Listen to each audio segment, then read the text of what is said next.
Welcome to the Deep Dive. We're really glad you're here with us today. We've taken the fascinating insights from discussions and thoughts you've shared with us about navigating challenges, and we're going to pull out the most potent ideas, the real nuggets, to help you accelerate your confidence and ultimately your success. I was actually on a walk this morning, just letting my mind wander, thinking about some of the different things I'm trying to achieve right now, both in life and professionally. And, well, as it often does, my mind immediately, almost instantly, latched onto a perceived setback, something lurking on the horizon, and that familiar, almost primal gut reaction surfaced. Avoid it, swerve, find the path of least resistance. It's almost an unconscious thing, isn't it? This really powerful instinct to bypass anything that even remotely hints at difficulty or challenge. We seem wired to seek comfort, right? To conserve energy, stay safe. And it just got me thinking, how often do we let that immediate impulse dictate our path, maybe unknowingly steering us away from our greatest potential? Yeah. And what's truly fascinating here, if we look at the sort of psychological side of it, is just how deeply ingrained that response really is within us. Our brains are, you're right, exquisitely wired for comfort, for efficiency, Yeah. for minimizing anything that feels like a threat. And it's not a flaw exactly, it's a survival mechanism honed over millennia. Think about it like in terms of cognitive biases. There's loss aversion, right? Where the pain of losing something feels way more potent than the pleasure of gaining something similar. So the risk of a setback. It often outweighs the potential reward in that immediate gut-level emotional calculation. Then you've got things like confirmation bias, where we subconsciously look for stuff that validates our feeling that, yeah, avoiding discomfort is the way to go. This neural wiring, this instinct to dodge anything hard, it's served our species well for survival, no doubt. But as you were saying, what if that very wiring in today's world, in the context of personal growth, professional development, what if it's actually the primary thing slowing us down? Slowing us down from reaching our true potential. What if the very things we reflexively try to bypass are, maybe counterintuitively, the express lane? The express lane to building like unshakable confidence and achieving lasting impact. Maybe far faster than we ever thought possible. Okay, yeah, let's unpack this, because what we're diving into today is, well, it's a surprisingly powerful belief and profoundly counterintuitive. It's one that completely flips that script we were just talking about. It's this radical idea that setbacks aren't just, necessary for long-term success. There's something we should actually get excited about, something we should actively seek out even, strategically embrace. So this deep dive, it's all about understanding how intentionally leaning into and maybe even initiating imperfect circumstances can accelerate your confidence, and how it can cement your capabilities faster and maybe more deeply than you ever imagined. We're talking about embracing setbacks for accelerated success. Right, so when I perceive a setback, maybe something that feels like it's just around the corner, or one I can clearly see approaching, my subconscious and often my conscious mind too, immediately wants to avoid it, just wants to get away. It's a feeling I know really well, and I bet you do too. That internal alarm bell just starts ringing, telling you, okay, prepare for difficulty, brace yourself, or ideally, just find a way around this whole thing. It's a very natural response, a very common human feeling. We are, after all, geared towards seeking comfort, seeking ease. We strive for that smooth, frictionless progress. But maybe that very quest for frictionless progress is actually a big part of the problem. And that, right there, that's where this transformative concept we're exploring really clicks into place. There's a foundational belief, I think, an insight that has served as an incredibly powerful guide for so many successful people. And it's this.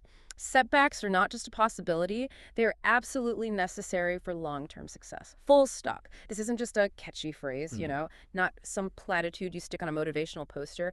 It's honestly one of the most profound shifts in perspective you could possibly adopt. Imagine moving from that place of dread, that anxiety when you see a challenge coming, to a place of genuine anticipation, maybe even excitement. That's the huge shift we're talking about here. It's understanding these aren't just random, unwelcome things to be merely endured. No, they're integral, non-negotiable steps on your path to mastery, to getting really good at something. In fact, if you look at concepts like anti-fragility, the idea isn't just to be resilient, bounce back. It's to actually get stronger from the disorder, from the stress. Setbacks then become the very fuel, the fuel for that growth. That's such a powerful reframe, moving from dread to anticipation. Yeah. And what's really interesting about adopting this foundational belief is how it completely changes the mental game, the game you play with yourself. So instead of seeing a looming setback as this huge roadblock, something that's going to stop you or slow you way down, you start to view it as, okay, here's a chance to prove to myself all the reasons why I can actually do this. It becomes an opportunity, an opportunity to accumulate more evidence, more proof of why I'm capable. Think of it like a scientist in a lab, right? Meticulously running an experiment. Every result, even one that doesn't go exactly as planned, provides crucial data. It tells you something important. So every difficulty, every misstep, every single challenge, it isn't a failure. It's vital information. It's concrete proof of your capacity. And this becomes a conscious thing, a trained response, a skill you actually develop over time, moving from that instinctive avoid, avoid, avoid to a strategic, almost eager embrace. You're actively working with your brain's neuroplasticity, literally rewiring those default pathways of avoidance. It takes practice. Mhm. And what's truly illuminating here is that setbacks themselves, they're universal. A setback is a setback, right? And anyone striving for anything meaningful, whether they're currently successful or not, they're going to encounter them, probably in roughly similar amounts. The true differentiator, the thing that really separates people, lies entirely in how we respond to them. That's the absolute crux of it. Each setback then transforms into this kind of mini proving ground. It's a unique test, a test of your resilience, your problem-solving skills, your commitment, your ingenuity, all of it. And when you pass that test, when you navigate through that difficulty, even if it's messy, even if it's imperfect, it strengthens your self-belief. It does it in a really profound way that just smooth sailing simply cannot replicate. It builds this internal narrative, the story you tell yourself, of capability, brick by undeniable brick, built through the act of facing and overcoming. It's about actively training myself to really think, okay, I'm going to actually be excited for the setbacks. I'm going to be excited for the adversity because this is how I prove to myself. And this isn't just about intellectually getting it. It's about embedding that truth through lived experience. Through actually doing it, it cultivates what some psychologists call post-traumatic growth, where after going through adversity, people report positive psychological changes, changes that often push them beyond where they were before the difficulty. Oh, it's so true. And, when we set a new goal, most of us, and yeah, I definitely do this too, we fall into this really common mental trap in your mind, right? Right when you set that goal, you typically construct all these perfect conditions around it. You think, okay, well, in order to achieve this particular goal, I'm going to need to do these specific 7 things, and I'll have to have these perfect circumstances surrounding them. You sort of envision this pristine linear path, right? Free from interruptions, where every single element just aligns perfectly. Like the stars had to be aligned, the weather's got to be just right, no unexpected calls, no sudden problems. You know the drill. It's this idyllic, often wildly unrealistic mental blueprint that we subconsciously create, even though deep down we kind of know that reality rarely, if ever, actually works that way. It's this fantasy we cling to, I think, fueled by our brain's desire for comfort and predictability. And that's the subtle yet incredibly powerful paradox, isn't it? We all, on an intellectual level, understand that's not actually how things go in reality. Life just doesn't work that way. There are simply no truly perfect circumstances, ever. Life is inherently messy, it's unpredictable, it's full of variables completely outside our control. But despite this deep, maybe subconscious awareness that the ideal scenario doesn't exist, we still cling to the hope for perfect circumstances. And this hope, while it seems harmless, can actually be incredibly detrimental. It often leads to analysis paralysis, or just outright inaction. We wait indefinitely for that ideal moment that, well, it never arrives. Or maybe even worse, it leads to deep discouragement, frustration, eventually just abandoning goals altogether when the very first imperfection, the first little hiccup, inevitably shows up. We're kind of inadvertently setting ourselves up for disappointment by expecting this flawless journey. We fail to recognize that the friction, the messiness, is actually part of the process. Which brings us to this really radical, almost shocking shift in perspective. Instead of just hoping for perfect circumstances, what I've deeply realized, what's really sunk in, is that I should, in fact, hope for imperfect circumstances.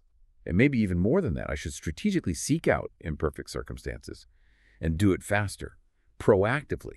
Now, this isn't about being masochistic, right, or intentionally making things unnecessarily hard or chaotic just for the sake of it. Absolutely not. It's a strategic choice. It's deliberate and actually highly intelligent. It's not just passively accepting that things will be messy. It's about actively pursuing discomfort, actively pursuing less than ideal situations. You're essentially saying, okay, universe, bring on the challenges, because that's precisely where the most profound and the most rapid growth happens. It's a proactive stance. It directly counters that natural human instinct to avoid difficulty. It turns that instinct into a powerful tool for acceleration. It's about being an architect of your own growth, really, not just a passenger waiting for perfect weather. Exactly. And This radical shift is so incredibly powerful precisely because of the critical why behind it all. If I proactively seek out imperfection, if I willingly step into the mess, I will cement that new belief in my mind, that belief that I'm capable of doing this. And I'll do it much, much faster than if I just wait for challenges to happen to me, or worse, try to avoid them. Think about it this way. Every single time you intentionally navigate a situation that was designed to be imperfect or challenging, you are providing yourself with rapid, tangible, undeniable evidence of your capability. Hard proof. You're not just intellectually understanding you can handle things, you are physically, emotionally experiencing it. You're living it. This direct experiential learning, it solidifies self-trust and confidence at a seriously accelerated pace. What's fascinating here is how truly counterintuitive this feels initially. It goes against the grain. Yet it taps into a fundamental principle of learning and resilience known as desirable difficulties. Heard of that? It's this concept that posits that struggling a bit during the learning process, encountering obstacles and having to actively work through them. It actually leads to more robust learning, more deeply embedded skills, more enduring understanding and competence. So, by intentionally putting ourselves in those situations, we're essentially fast tracking the development of our mental muscles, our emotional muscles, or practical muscles. We're proving to ourselves unequivocally that we can adapt and thrive regardless of the external conditions. We are effectively designing our own growth experiments, rigging the game in favor of faster learning. Okay, let's make this even more concrete. Let's talk about some real-world examples, because this concept truly comes alive when you apply it to tangible situations we all face. Take something really common, like weight loss. We're just getting healthier in general. Most people, when they're trying to lose weight, what do? They adopt a strategy of avoidance. Total avoidance. They'll declare, right, that's it. I'm going to avoid eating out completely. I'm going to avoid going out with friends if it involves restaurants or bars. I'm going to avoid traveling because it disrupts my routine. All this stuff, right? The conventional wisdom is basically create a perfectly controlled environment, almost like a sterile bubble where temptations are meticulously minimized or eliminated. Every meal planned, prepped at home, all potential danger zones, parties, holidays, office donuts are just off limits. It's a strategy focused entirely on prevention, not on building actual resilience. Right, but what if you just completely flip that? Turn that conventional wisdom on its head? What if you consciously said, okay, instead of avoiding all those things, I'm going to lose weight and I'm going to eat out every single day this week. Ooh, and I'm going to see my friends 3 times a week, probably at places with tempting food. And you know what? I'm going to travel. I'm going to go to a different country next month. Ooh, all while successfully losing weight. Now, again, this isn't about being reckless. It's not about undermining your efforts or setting yourself up to fail. Not at all. It's about intentionally exposing yourself to the very circumstances that typically trigger setbacks, the things that usually undermine progress for most people. It's about building genuine, real-world resilience, not just achieving fragile success in some perfectly controlled vacuum. You're confronting the actual messy challenges of maintaining your goals amidst, the rich, unpredictable tapestry of real life, rather than just hoping those challenges never appear, which is unrealistic. It's like an active process of desensitization, almost like exposure therapy, right? Where repeated, controlled encounters with something you fear or something that tempts you gradually diminish its power over you. You are literally building immunity at a neural level, training your brain to handle it. And seriously, just pause and think about this for a moment. You listening right now. How much more confident do you think you would be in your ability to maintain that weight loss, or really any healthy habit, if you willingly, proactively, and quickly face those adverse circumstances? Imagine the kind of unshakable self-belief you'd cultivate. It would be immense. If you can go on vacation, enjoy meals out with friends, navigate stressful social gatherings, and still consistently make progress towards your goal, then you know.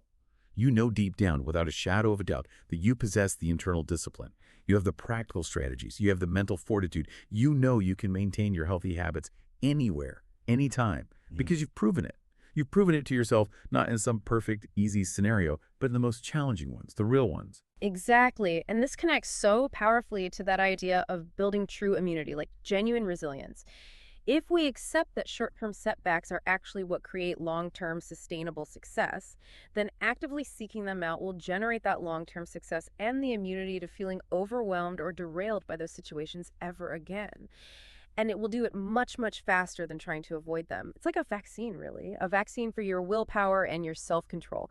Let's take the extreme example just to illustrate. If you find yourself thinking, oh man, I just can't handle losing weight and not eating cake, cake is my kryptonite, Well, then the counterintuitive yet highly effective approach might be, okay, intentionally put yourself in a room with all the cake.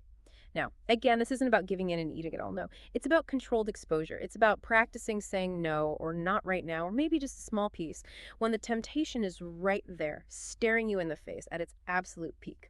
By willingly engaging with these worst case scenarios, these high temptation zones, you develop and refine your coping mechanisms. You strengthen your mental fortitude. You learn what works for you. This makes your success not just some temporary achievement you cling to nervously, but a truly sustainable, deeply ingrained behavioral shift. A new way of being. You're no longer living in constant fear of temptation. You're operating with an established, practiced sense of control and mastery. Okay, let's shift gears slightly. Let's apply this same principle to another incredibly common scenario, one that pops up a lot in business, but also just in personal development generally. Having hard conversations, difficult dialogues, we've all been there, right? You're lying in bed, maybe staring at the ceiling, tossing and turning. You're dreading that difficult discussion you know you need to have tomorrow or next week, and your internal monologue is just racing. Oh God, but I get so nervous. I know I won't sleep tonight. I'm going to be sweating. I'll be anxious, and I'll probably stumble over my words and sound like a complete idiot. The fear of confrontation, right? The fear of not saying the right thing or upsetting someone or maybe just not being seen as competent. It can be utterly paralyzing. It's one of those adverse circumstances that most people will try to delay or avoid at all costs. Just push it down the calendar, hoping it magically resolves itself somehow, which it rarely does. Precisely. And my direct, actionable prescription for that kind of debilitating fear, for that avoidance leap, it would be something like, cool, okay, then do 7 in a row. And maybe even do them with the people who make you the most nervous. This is the proactive solution. This is seeking out the imperfection. Instead of just dreading the one difficult conversation you feel you have to have, deliberately schedule and initiate multiple challenging dialogues, back to back even. Why? Why would you do that? Because each one, even if the first few are awkward or clumsy or feel really imperfect, each one chips away at that underlying fear. You start to realize that the catastrophic outcomes you vividly imagined in your head, they rarely actually happen. And perhaps more importantly, you start developing an actual skill, a practical competence for navigating these tricky exchanges. You learn through practice how to articulate your points more clearly, how to listen more effectively, even when it's uncomfortable, how to manage your own emotional responses in the moment, how to understand the other person's perspective better. This repeated exposure, it systematically reduces the intensity of that fear response. It builds practical competence. It builds confidence in handling emotionally charged interactions. Your amygdala, the part of your brain that handles the fear response, it literally gets re-regulated through this process. Repeated, controlled exposure reduces its automatic fight or flight trigger over time. And it's not just theoretical, right? You see the result almost immediately. It's tangible. You stumble a little less each time. You find your words more easily. And you start gaining this undeniable confidence. It's like building muscle memory for difficult conversations. It's definitely an upward trajectory. You might genuinely suck, as we said, on the first one, maybe even the second or third. You might feel flustered or not articulate yourself perfectly. That's okay. But by the 7th conversation, you've likely identified patterns in your own responses. You've learned to anticipate certain reactions from others. You've refined your phrasing. You've developed a stronger sense of composure and control under pressure. This rapid repetition, this willing dive into the discomfort zone, is what truly accelerates your learning and your skill acquisition. It transforms what was once a daunting, anxiety-inducing task into something manageable, maybe even empowering eventually.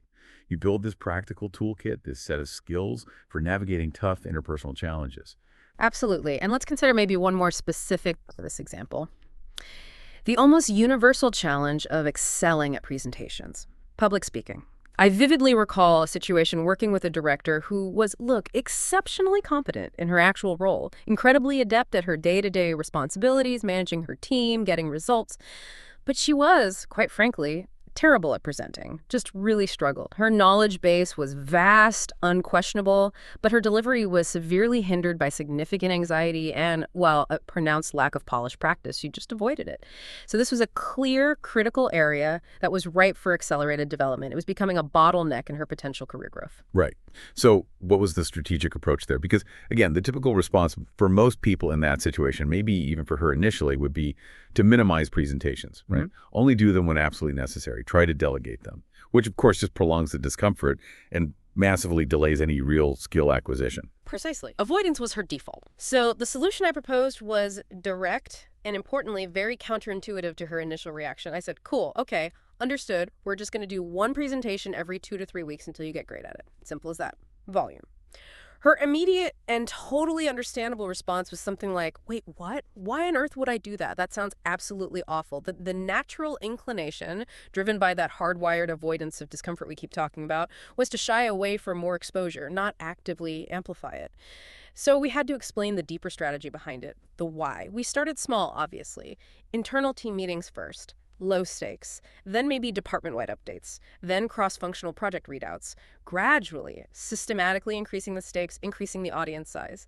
And importantly, she had specific small goals for each presentation. Not be amazing, but maybe focus only on making consistent eye contact for the first 3 minutes. Then the next one, focus on integrating one relevant story. Then the next, focus on handling Q&A more smoothly, even if the main part wasn't perfect. Small, achievable chunks of deliberate practice in the face of fear. Which brings us right back, full circle, to the core principle we've been exploring.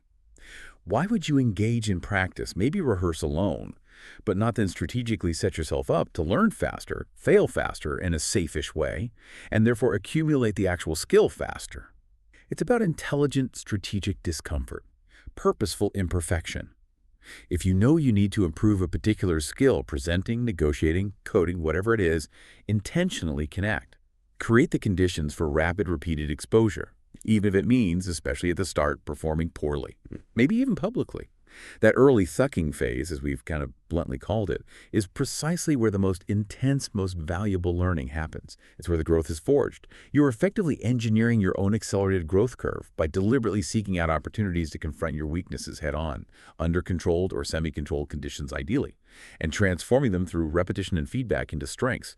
You're not just sitting back hoping for improvement, you're actually designing it. You're taking control. It absolutely goes hand in hand with that fundamental understanding, that core belief we started with. Mhm. In order to have those crucial setbacks, those learning opportunities that ultimately create long-term, unshakable success, you simply have to be willing to suck initially. Right. You just have to accept it as part of the deal. This acceptance of initial imperfection, maybe even prolonged imperfection, is absolutely crucial for the entire learning process to work effectively. It means releasing that immense pressure we put on ourselves to be perfect right out of the gate, and instead fully embracing the reality that true proficiency, genuine mastery in almost anything, comes through repeated attempts, sometimes clumsy attempts, often awkward attempts, sometimes public stumbles. It's in those moments of vulnerability, those less than stellar performances, those times you feel you didn't quite nail it. That's where the deepest, most resilient learning actually occurs. It paves the way for genuine competence and ultimately for that profound earned confidence. You're building a truly robust foundation of skill through deliberate and repeated engagement with the challenge itself, not by avoiding it and hoping it goes away. This entire framework, really this deeply counterintuitive approach we've been dissecting, it ultimately boils down to a fundamental truth. A truth about how confidence is genuinely built, how it's architected. The reason, the core reason that you gain true confidence, the kind that sticks, is because you accumulate tangible evidence, undeniable evidence of your ability to overcome short-term adversity. And through that specific process of overcoming, you attain that long-term success you're aiming for. It's not some abstract quality, right? It's not this ephemeral thing that you just sort of stumble upon one day if you're lucky. No, it's built.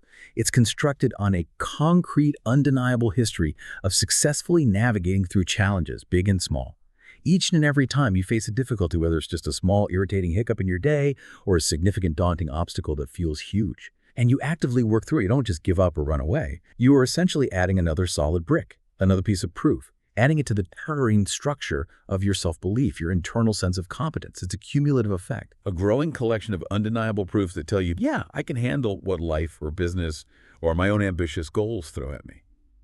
This internal ledger of resilience, this track record you build, it becomes your bedrock, your foundation. Exactly. This is, at its very core, purposely making yourself uncomfortable. But, and this is key, doing it with a highly specific, highly strategic intent. It's not simply for the sake of feeling discomfort or some kind of weird self-flagellation. That's not the point at all. It is engineered. It's designed so that you can experience that profound satisfaction, that deep sense of accomplishment, and cultivate that unshakable confidence. And do it at a faster rate than almost anybody else who's sticking to the comfortable path. So, when you clearly set your goals, whatever they may be, The next most powerful step is to then proactively seek out challenges that are in accordance with those goals, challenges that are relevant. This way, you can prove to yourself faster and more definitively that you actually possess the capability to do exactly what you're setting out to do. Again, this isn't about being haphazard or reckless. It's about systematically engineering your environment, your schedule, your choices, engineering them to rapidly generate the internal proof, the lived experience you need to truly believe in your capabilities, not just hope for them. It really transcends simple persistence or just grinding it out. It's a strategic pathway to certainty, to developing an unshakable inner knowing that you are capable because you've demonstrated it to yourself time and time again, even and perhaps especially in the most imperfect of circumstances. You're essentially conducting your own meticulously designed series of experiments over and over, collecting overwhelming data, personal data, to unequivocally support the hypothesis that you are indeed capable of achieving what you set your mind to. Hashtag tag house day reltro. Wow. What a truly powerful deep dive we've had today. Really feels like we covered some ground. We've journeyed all the way from our natural, almost automatic inclination to avoid difficulty to this. Yeah, and this deep dive really raises an important question, I think. Something for you, the listener, to maybe ponder this week. If actively confronting our discomfort, doing it in a controlled and strategic way, is such a powerful accelerator for growth, for confidence, what other deeply ingrained instincts might you have? What other automatic responses might be inadvertently holding you back from unlocking your full potential in other areas of your life? And maybe think about this. How might just one small intentional step into an imperfect circumstance this week, just one, how might that begin to transform your self-belief? How might it propel you forward, even just a little? Consider the profound ripple effect that even a small shift like that could have on your entire journey. Absolutely. We truly hope this deep dive has given you a fresh perspective, a Well, powerful one, yeah. and importantly, an actionable perspective on setbacks and how you can actually wield them, use them strategically for your accelerated success. What really stands out to you from this conversation today, and how might you incorporate this idea, this strategy of seeking out imperfect circumstances into your own goals, starting maybe even today? Thank you so much for joining us for this insightful deep dive. We look forward to our next conversation. We will continue to explore more fascinating insights from the material and ideas you share with us.